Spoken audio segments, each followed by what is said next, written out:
Hi, this is Praveen Kumar. మీరు చూస్తుంది MTV. నిన్న మనం చూసిన దేవర సినిమా ముచ్చట్లు ఎట్లున్నాయో ఒకసారి మనం తెలుసుకుందాం. Hi Srikanth, hi hi hi hi ఎట్లుంది హాయ్ సినిమా? ప్రవీణ్. ఎట్లుంది దేవర సినిమా శ్రీకాంత్? నాకైతే పెద్ద ఏం అనిపించలేదు అసలు. కొరటాల శివ నుంచి సేమ్ యాజ్ టీస్ అదే స్టోరీ, ఫాదర్ అండ్ సన్. పెద్ద ఏం అనిపించలేదు అసలు. ఏదో నార్మల్ ఉంది. ఎక్స్పెక్టేషన్స్ నుంచి ఎట్లయితే వచ్చిందో ట్రైలర్ కానీ, ట్రైలర్ ఎంతైతే చూపించిండో సినిమా అంత పెద్ద ఏం స్టోరీ లేదు. క్యాజువల్ నార్మల్ సినిమా ఉన్నట్టు ఉంది అది. మ్మ్. ఓ నార్మల్ సినిమా మొత్తం అసలు చెప్పాలంటే సినిమాని నడిపించింది అంటే ఎన్టీఆర్ ఒకటి. ఎన్టీఆర్ ఒకడే. ఎన్టీఆర్ యాక్టింగ్ వల్ల ఎన్టీఆర్ తన భుజాల మీద వేసుకొని తీసుకొచ్చింది కాబట్టి ఆ సినిమా ఆ మాత్రం ఉంది. లేకపోతే అసలు ఆ మాత్రం కూడా ఒకటి చూసే అంత లేదు. ఆవు. మ్యూజిక్ అంటావా, మ్యూజిక్ కూడా ఒక అంత కొత్తగా ఏం అనిపించలేదు. మ్యూజిక్ బ్యాక్గ్రౌండ్ స్కోర్ కానీ పాటలా అసలు ఒకటి రెండు పాటలు ట్రైలర్ లో చూసిన పాటలు బయట వదిలిన పాటలు ఆ సినిమాలో లేవు. అవును. మ్యూజిక్ అంతే ఉంది, ఆయన డైరెక్షన్ నార్మల్ ఉంది. ఎన్టీఆర్ అంటే ఆల్రెడీ ఎన్టీఆర్ కి ఆంధ్ర వాళ్ళ దాంట్లో ఒక ఫ్లాప్ ఉంది. అంటే father and son story combination లో మళ్ళీ అట్లనే తీసుకొని వచ్చి అసలు అర్థం కాలేదు. అసలు ఫాదర్ అండ్ సన్ స్టోరీ ఏదో పాత ఒక 15-15 ఏళ్ళ కింద ఉండాల్సిన స్టోరీ లాగా అనిపించింది. దానికి ఇంకా 2 పార్ట్స్ చేయడం అనేది అసలు ఎందుకు అర్థం పడాలి. ఒక్క పాట 2 తీయడమే పార్ట్లు ఒక్క పాట తీయడమే ఎక్కువ అనుకుంటుంది అసలు. ఒక్క పాటికే అసలు పరిమితం స్టోరీ అది. దాని అవును. ఏదో లాగి ఆచార్యులు ఎట్లయితే ఒక ఆ పాదఘట్టం అనే ఒక అసలు నేను ఎందుకు ఆ పేర్లు పెట్టుకోవడం అర్థం కాదు. ఏదో స్టోరీకి బాగా బిల్డప్ చేస్తుంది అన్నట్టు అనిపిస్తుంది, కానీ అందులో ఏముండదు. ఇంట్లో కూడా ఏమంటే ఎర్ర సముద్రం. ఎర్ర అసలు సముద్రం. స్టోరీ గురించి మాట్లాడుకుంటే ఒక 4 ఊర్లు ఉంటాయి. ఆ అవును. 4 ఊర్లు ఆ సముద్రం మీద అసలు వాళ్ళ జాలర్లు చేపలు పడతా ఉంటారు. బయట నుంచి స్మగ్లింగ్ జరుగుతూ ఉంటది. ఆ అవును. స్మగ్లింగ్ ఏం జరుగుతుంది అనేది ఎన్టీఆర్ కి తెలియదు. జస్ట్ డబ్బుల కోసం స్మగ్లింగ్ చేస్తుంటారు. ఆ అవును. స్మగ్లింగ్ అసలు ఏమేమి తీసుకొస్తారు అనేది తెలియదు. తర్వాత ఆయనకు తెలుస్తుంది. అది అవును. తప్పని తెలుసుకొని దాన్ని ఆపనికి ట్రై చేస్తుంటారు. మ్మ్. ఇది బేసిక్ స్టోరీ అనేది, సినిమా స్టోరీ. అంతేగా మధ్యలో ఫస్ట్ హాఫ్ లో ఉన్న హీరో అయితే ఎన్టీఆర్ క్యారెక్టర్ ఉందో అదే హైలైట్. సెకండ్ హాఫ్ అవును. లో వచ్చే తన కొడుకు స్టోరీ ఉంటది, జూనియర్ ఎన్టీఆర్ది సన్ గా. అంత పెద్ద ఏం ఆకట్టుకున్నట్లేదు అది. వన్ టైం చూసే సినిమా అంతే. యావరేజ్. దానికి నెక్స్ట్ పార్ట్ పెట్టిండు, అది రిలీజ్ అవుతుందా కాదా కూడా తెలియదు. అవును. చూడాలి. ప్లస్ ఇంకొకటి, మ్యూజిక్ అంత లేదు. చెప్పుకోవచ్చు అంటే ఇంకా నాకు తెలిసి రత్నవేలు సినిమాటోగ్రఫీ కొంచెం బెటర్. సినిమాటోగ్రఫీ మాత్రం సూపర్ అల్టిమేట్. సినిమాటోగ్రఫీ బాగుంది. Cinematography ultimate. ప్లస్ మాట్లాడుకుంటే మాత్రం ఓన్లీ ఎన్టీఆర్ యాక్టింగ్ ఒకటి, సినిమాటోగ్రఫీ, మ్యూజిక్ కూడా అవును. అంతంత మాత్రమే ఉంది. అవునవును. పెద్ద ఏం అంత ఆకట్టుకోలేదు. చెప్పారంటే బ్యాక్గ్రౌండ్ స్కోర్ మస్తు ఉంటది. అనిరుద్ధ్ అంటే ఆయన కూడా నా ఇంటర్వ్యూలో ఆయనే చెప్పుకోండి దీనికి ఏమంటారు బాగా ఇవ్వచ్చు, ఇంకా బ్యాక్గ్రౌండ్ స్కోర్ మస్తు ఇవ్వచ్చు, నేను బాగుంది చాలా ఇచ్చిన అన్నట్టు చెప్పిండు ఆయన. కానీ అక్కడ ఎక్కడ కూడా అనిపించలేదు. అవును. అసలు బీజిఎంఏ సరిగా అసలు బీజిఎం బాగాలేదు. అంతా నేను బీజిఎం అసలు సినిమా మొత్తం బాగాలేదంటే చూస్తా అసలు. ఉన్నా, బీజిఎం ఏమన్నా ఇంకొంచెం ఉంటదేమో అని అక్కడ ఇక్కడ కూడా అనిపించలేదు. అవును. అవునవును. స్టోరీ క్యాజువల్ స్టోరీ అబ్బా, నార్మల్ స్టోరీ.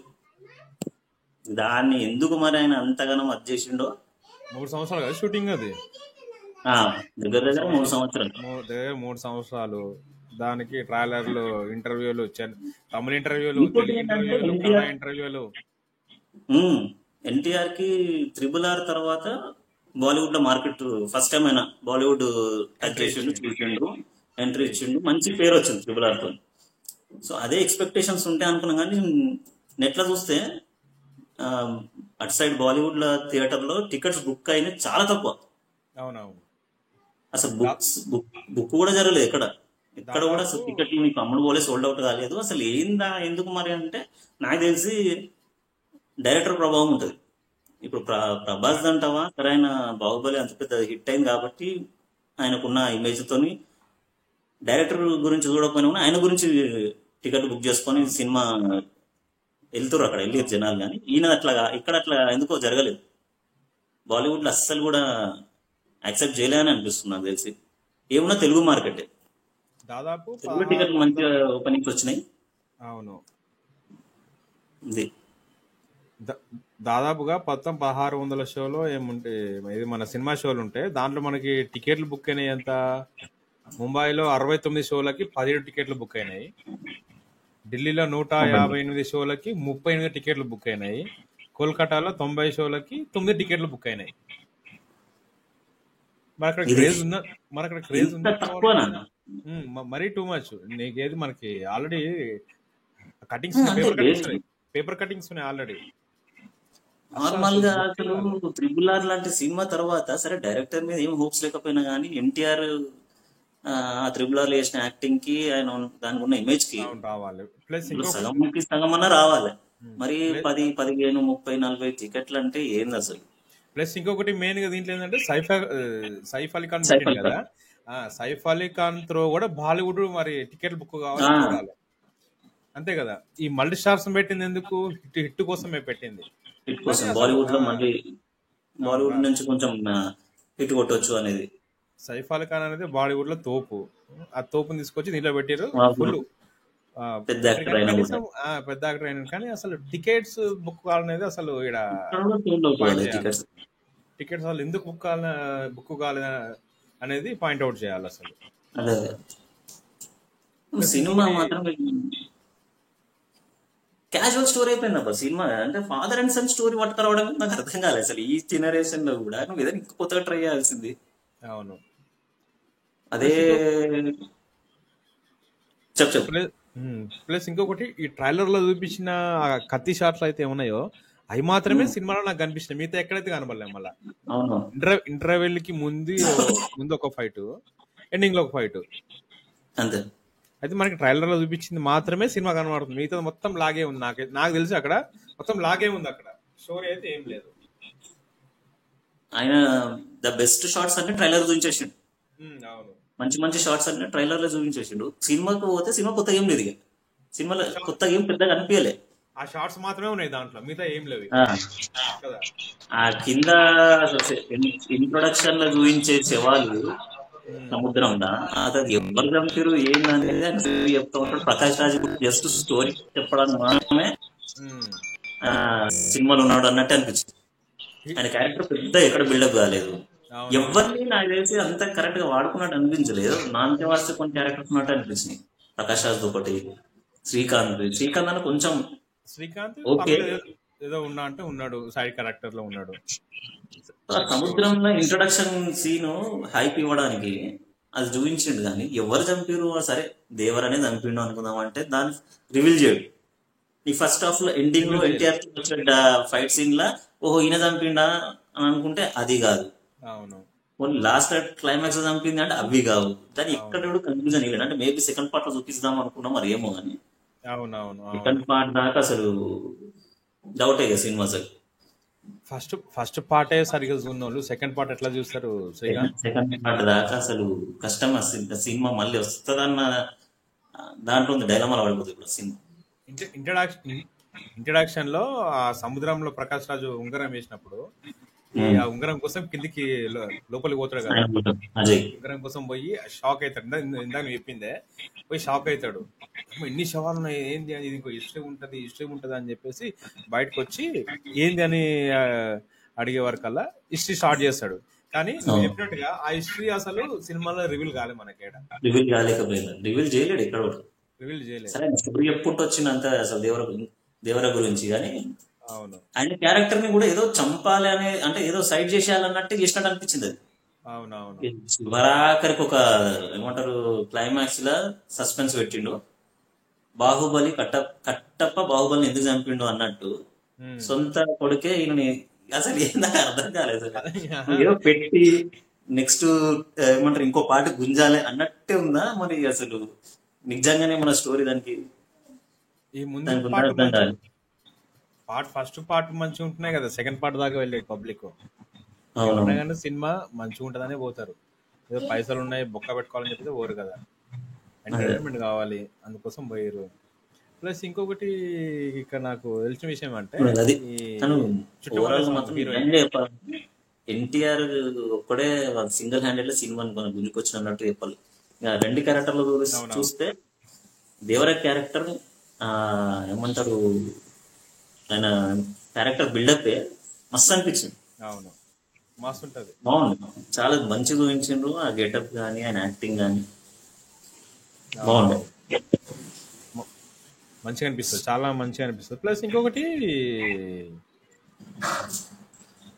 ఆ ఎన్టీఆర్ చిన్నగా ఉన్నప్పుడు నానా కథలు చెప్పు నానా కథలు చెప్పు నానా అంటాడు కదా, అదే కథలు విని విని విని అయ్యనే అయ్యని చంపేస్తాడు ఏంది, ఎందుకు అర్థం కాలేదు అసలు. అది అది అయ్య ఏ రకంగా అయ్యని పెట్టిండు కూడా అనేది చెప్పారు. అర్థం కాలేదు.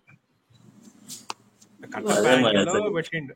ఆ, కట్టప్ప ఉమ్. యాంగిల్లో పెట్టిండు, సస్పెన్స్ చూపించాలి చూపించాలని. ఇంకోటి సస్పెన్స్ ఏంటంటే ఇవాళ సస్పెన్స్. రేపు వచ్చే సినిమాలు అన్ని కూడా పెద్ద సినిమాలు టూ పార్ట్స్ గా డివైడ్ చేసి డబ్బులు రాబట్టాలని ఆలోచించినట్టే ఉండదు. అయితే ఇంకోటి ఏంటంటే డబ్బులు. నిజంగానే స్టోరీల దమ్ము ఉంటే, స్టోరీల నీకు ఉమ్, రెండు పార్ట్లుగా తీసేంత పెద్ద స్టోరీ ఉంటే ఆటోమేటిక్గా అవుతుంది. లైక్ బాహుబలి లెక్క. అవు.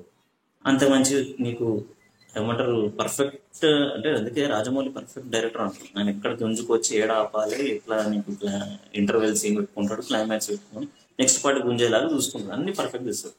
అది అందరికి సాధ్యం కాదు. ఉమ్. ఇంట్లో అంత పెద్ద స్టోరీ నాకేం అనిపించలేదు. స్టోరీ పరంగా అయితే సినిమాలో స్టోరీ అయితే ఏం లేదు. పెద్ద ఏం లేదు ఇంకోటి స్టోరీ. ఏంటంటే ఆ స్టోరీ అయితే ఏమీ లేదు. దేవర హిస్టరీ కన్నా దేవర హిస్టరీ అయితే ఏం చెప్పలేదు. అంటే ఆ ఊర్లో ఉన్న వాళ్ళ అందరూ ఎగనెస్ట్ గా పోతారు. ఈయన వాళ్ళకి మన పట్ల మనం ఆయుధాలు సవాల్ అంటే వాళ్ళకి ఏం తెలియకుండానే ఆయుధాలు సప్లై చేస్తుంటారు. ఆ సప్లై తెలిసిన తర్వాత చేస్తే మనం చేయొద్దు, ఆ సప్లై వల్ల మనమే హాని తెచ్చుకుంటున్నాం, ఆల్రెడీ మన దాంట్లో చనిపోయారు కదా అని చెప్పేసి చెప్తాడు కదా. ఆ చెప్పడం కోసం ఊర్లో ఉన్న వాళ్ళంతా యాంటీగా మారుతారు. కానీ చూడాలి. ఆ సముద్రంలో నెక్స్ట్ పార్ట్ ఇంకోటి దానికి. ఏంటంటే వీళ్ళందరిని తీసుకొని సముద్రంలో వేసేస్తాడు. వేసేసి వాళ్ళందరినీ పడవలో కట్టుకొని బయటికి తీసుకొస్తాడు.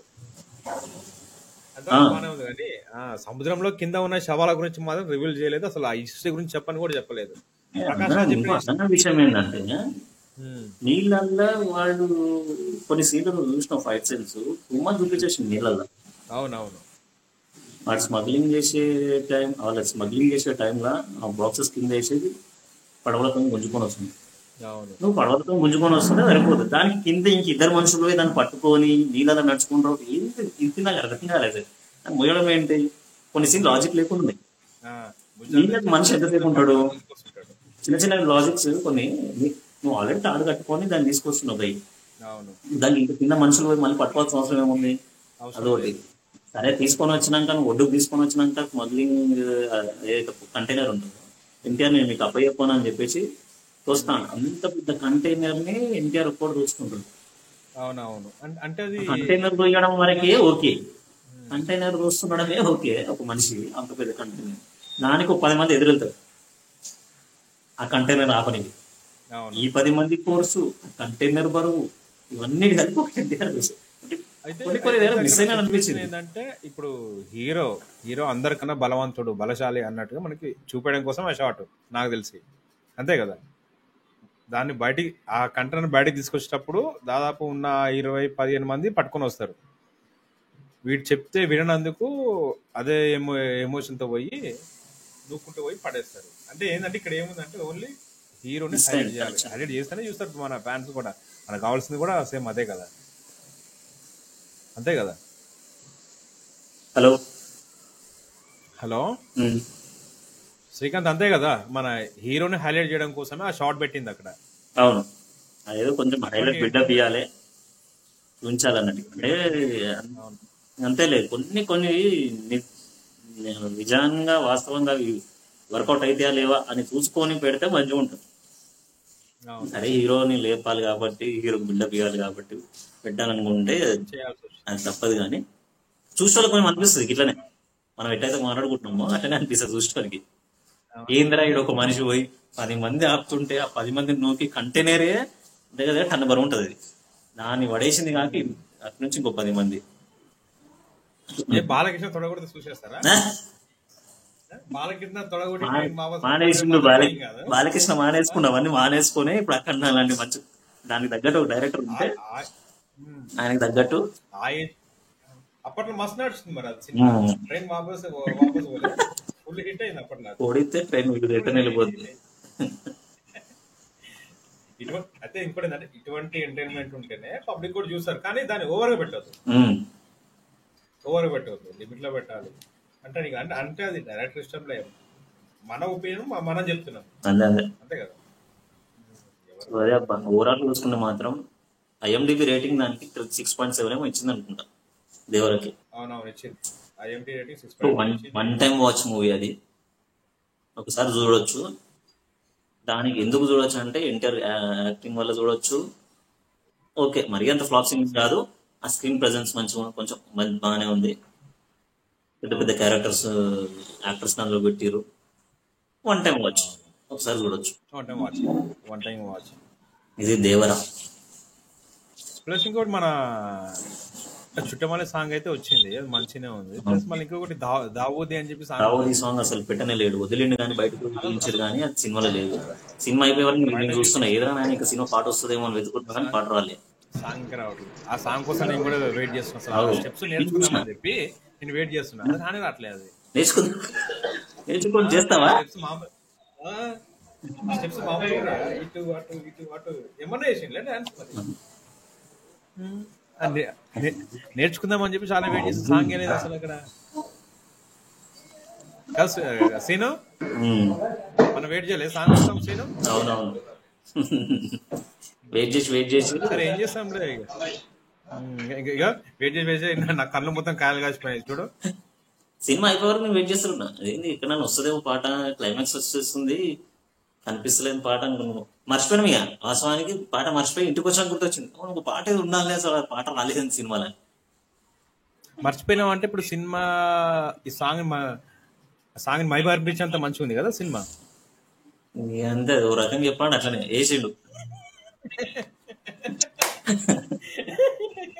ఇది ఫ్రెండ్స్ మన దేవరా సినిమా గురించి మాకు తెలిసిన రివ్యూ ఇది. నెక్స్ట్ రివ్యూలో మళ్ళీ కలదు. ఈ సినిమా గురించి మీకేమనిపించిందో ఆ మొత్తం మీరు కామెంట్లో మాకు మెన్షన్ చేయండి. Okay right, bye bye.